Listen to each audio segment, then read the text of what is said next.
Ho fame, è da l'una che sono chiusa in questo studio. E per cosa poi?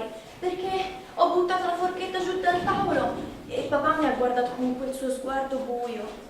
Greta, sei la solita! Non sei capace neanche di stare a tavola! Subito nel mio studio! Lui ordina, lui comanda.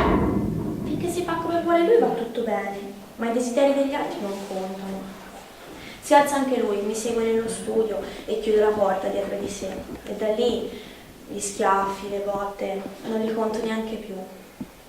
Ogni tanto riesco a pensare ad altro, a distrarmi, a pensare a qualcosa di bello. A volte ci riesco, a volte no.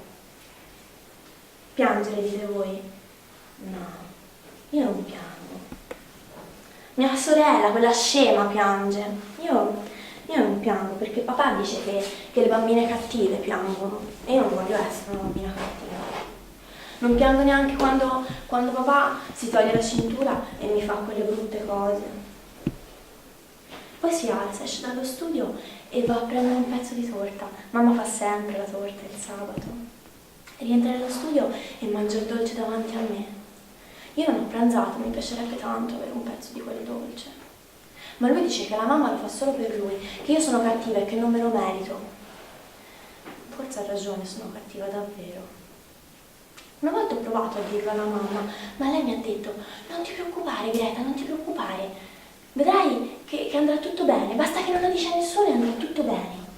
Allora io per far contenta la mamma non l'ho detto a nessuno, perché io alla mamma gli voglio bene. Però forse a qualcuno lo potrei dire.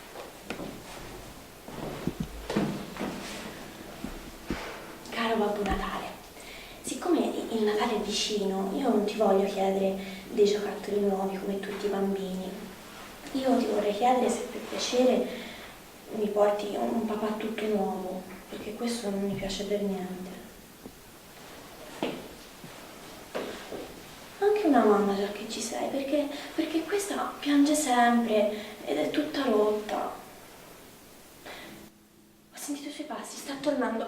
Non gli dite che mi sono mossa, io sono sempre stata qui, però è meglio se ve ne andate. Io sono sempre stata qui.